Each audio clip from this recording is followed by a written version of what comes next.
in Krisengebieten. Da fahren natürlich die Guten den weißen Landcruiser und die nicht so Guten fahren den weißen Hilux Pickup.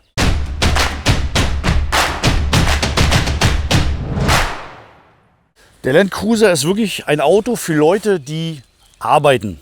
Förster, Jäger, UN-Mitarbeiter in Afrika oder anderen Ländern.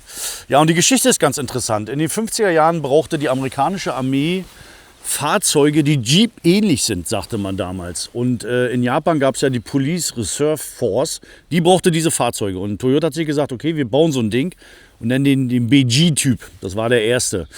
Später kam dann das Problem auf, wie nennen wir das Ding eigentlich, weil Jeep, der Name, war ja geschützt und man wollte auch keinen Ärger. Und ein japanischer Mitarbeiter hat sich dann gesagt, Mensch, wenn die Engländer sagen, wir bauen einen Land Rover, dann bauen wir sowas Ähnliches, was eigentlich besser ist, wir nennen das Landcruiser. Also an der Front sieht man gut, wie man Form und Funktion vereinen kann. Wie gesagt, Retro-Design hier mit diesen eckigen Scheinwerfern, mit dem Lichtstreifen drin. Und zum Beispiel die Stoßstange ist dreiteilig. Warum? Wenn du im Offroad-Park oder in Afrika am Kilimanjaro an einem Stein hängen bleibst und dir hier zum Beispiel die Schürze abreißt, musst du nicht die ganze Stoßstange tauschen, sondern segmentiert das, was kaputt ist. Und übrigens, wenn man jetzt von der Seite guckt, der Böschungswinkel, kannst du direkt sehen, wie steil du den Berg runter oder rauf fahren kannst. Also das Auto ist wirklich Offroad geeignet und sieht nicht nur so aus. Tja, während man in Sportwagen versucht, den Motor möglichst tief einzubauen, wegen dem Schwerpunkt, ist er hier möglichst hoch. Warum? Wartfreiheit. Und was haben wir verbaut? Einen sehr interessanten Motor. Kein V8, kein reinen Sechszylinder, kein V6, sondern ein Vierzylinder. Aber eben auch nicht mit 2 Litern, sondern 2,8.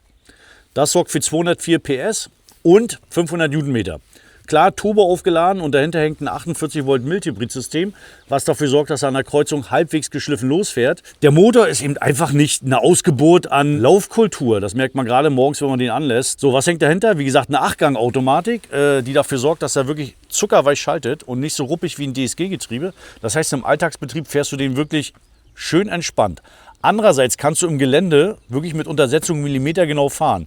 Und 3,5 Tonnen ziehen kann er auch. Oder notfalls einen Baustumpf aus dem Vorgarten. Weil du hast hier unendlich viele Untersetzungsmöglichkeiten, zu denen kommen wir später noch. Und ist ein kleiner Säufer. 11,5 Liter. Will er immer sehen. Als Diesel.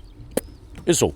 Tja, die Seitenlinie ist beeindruckend. 4,93 Meter. Basiert übrigens auf der Plattform GAF, auf der auch der Lexus GX gebaut wird. Also es gibt diese Variante noch schicker. Übrigens, Australien gibt es ein schönes Sprichwort. Wenn du ins Outback fährst, kannst du einen Land Rover nehmen. Willst du aus dem Outback wieder zurückkommen? Nimm einen Landcruiser. Die machen das irgendwie so wie Land Rover. Die haben ja auch irgendwie 1000 Untermodelle, weil es gibt den 250er, gibt den 300er, gibt den 300er GR Sport, Gazoo Racing, ultra cool. Es gibt den 70er und es gibt einen FJ. So eine Art City Car Cowboy Landcruiser Edition. Tja, kommen wir zum Heck. Erwartungsgemäß auch riesig, genau wie die Front. In diesem Fall All Black, freuen sich die Neuseeländer. Hacker geht raus. Ist natürlich riesig, was du hier siehst, keine Diffusor, keinen künstlichen Auspuffblenden. Also hier unten kommt wirklich ein Abwasserrohr raus vom Diesel. Das Ding muss natürlich auch irgendwie in der Warttiefe noch alles funktionieren. Also es ist wirklich ein praktisches Auto. Ja, und das Auto wird halt sehr gerne in einer anderen Farbe gefahren, in Weiß, von diversen Hilfsorganisationen der UN und was ich wo, in Krisengebieten.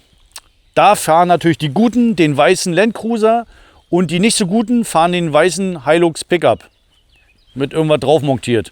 Tja, Sachen gibt's. Du hast mehrere Möglichkeiten hier zu beladen. Einmal über diesen Knopf. Dann kannst du hier oben schnell was reinwerfen, was sehr praktisch ist, gerade wenn, wie immer, du doch mal im Parkhaus stehen solltest. Na gut, auf jeden Fall kannst du hier oben beladen und natürlich über die große Heckklappe direkt rein. Was direkt auffällt auch, das ist die Ladekante. Auch so hoch wie der Kilimanjaro, der höchste Berg in Afrika. Das ist natürlich dem geschuldet, dass hier drunter Fahrwerkstechnik verbaut ist und ein Haarrahmen. Richtig, dieses Auto ist auf einem Haarrahmen verschraubt. Logischerweise, weil man dadurch natürlich besser Technik unten anbringen kann, die das Fahrwerk unterstützt. Und hier passt wirklich alles rein. Man kann notfalls auch drinnen schlafen. Also für das Gepäck, für den Einkauf ist es fast schon zu groß. Für eine große Familie, du kriegst alles mit, total problemlos. Oha, ist der Kofferraum voll und du musst hier wirklich die Sitzlehne auf steil stellen, hast du nach oben wenig Platz. Man erwartet in so einem riesen Auto eigentlich viel mehr Platz. Aber ist ja auch logisch. Rahmen, dann Warttiefe, das Auto ist insgesamt nach oben gebaut, da ist nicht viel Platz. Das heißt, du sitzt hier immer ein bisschen mit angewinkelten Knien. Zum Glück kannst du zum Beispiel als holländischer Blauhelm-Soldat, der etwas größer ist, den Sitz da hinten stellen und auf einmal hast du wieder genug Platz. Da geht es mit dem Sitzen und hier ist auch alles darauf ausgelegt, dass du selbst in größter Hitze von einem Stützpunkt zum nächsten Stützpunkt kommt oder von einem Projekt zum nächsten als Mitarbeiter irgendeiner Hilfsorganisation. Weil du hast hier zum Beispiel eine komplette Klimatisierung drin. Das heißt nicht nur beheizte Sitze, wenn du in der Arktis fährst, sondern auch belüftete Sitze, wenn du in Afrika fährst.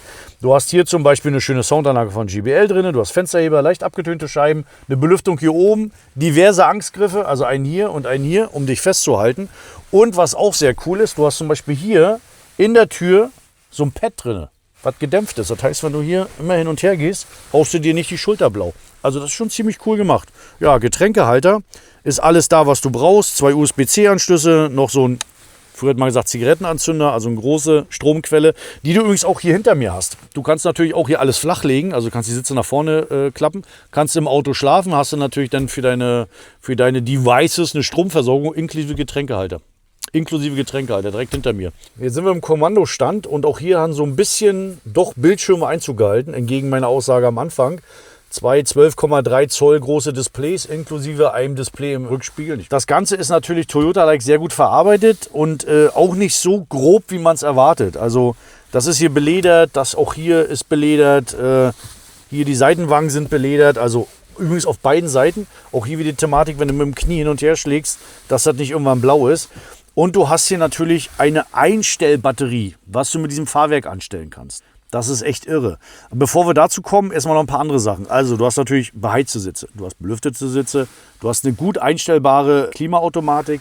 Du hast hier drüben noch diverse Funktionen. Zum Beispiel kannst du die Scheinwerfer separat reinigen, genau wie den Cut. Dafür hast du extra Tasten hier.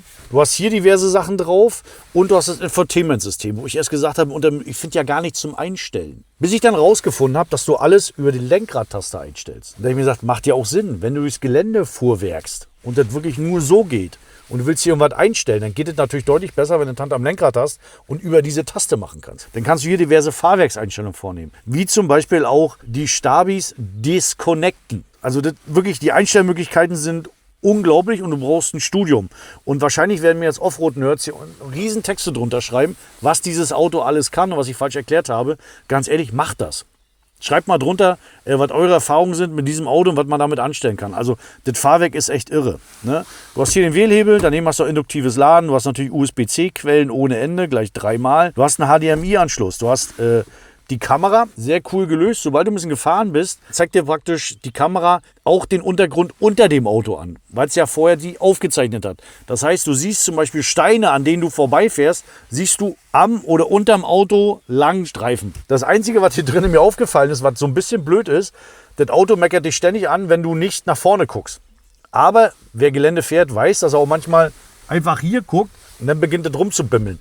Ich glaube, das kann man abstellen, auch über diese unendlich große Tastenkombination. Der hat jetzt seit der neuen Generation eine elektrische Servolenkung. Jetzt könnte man glauben, Mist, elektrische Servolenkung kann ja kaputt gehen. Das ist ja nicht so cool, aber hat einen entscheidenden Vorteil. Offroad-Fahrer kennen das, wenn du wirklich mal grob gegen einen Stein fährst und hast eine ganz normale Servolenkung, wie du das kennst, dann hämmert dir das komplett ins Lenkrad. Das kann dir durchaus auch mal einen Daumen brechen. Und das wird natürlich bei einer elektrischen Servolenkung verhindert.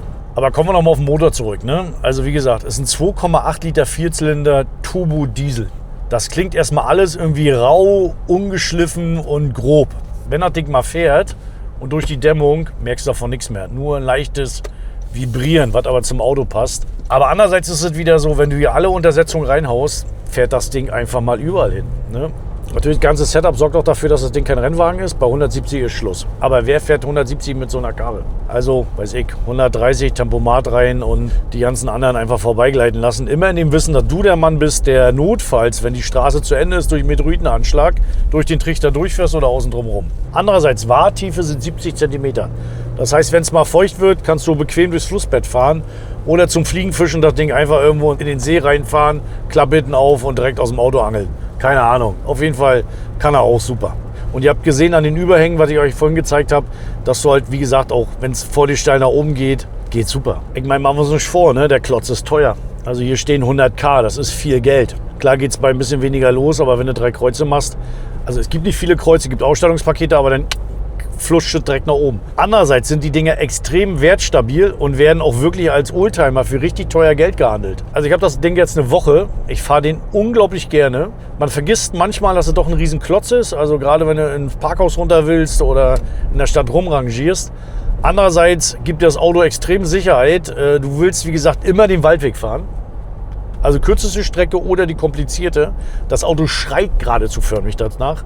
Also, cooles Auto. Was meint ihr? Und genau an die Offroad-Dudes, die das hören, bitte schreibt mal rein, was man hier alles einstellen kann. Also wie gesagt, ich habe es versucht, rudimentär zu erklären. Das ist eine Wissenschaft für sich. Ganz ehrlich. Und da wollte ich mich nicht klüger machen, als ich nicht bin. So, in diesem Sinne, wenn es euch gefallen hat, liked das Video, abonniert den Kanal, kommentiert fleißig und bis zum nächsten Mal. Euer Kai und Autoscout24, die Autowunscherfüller.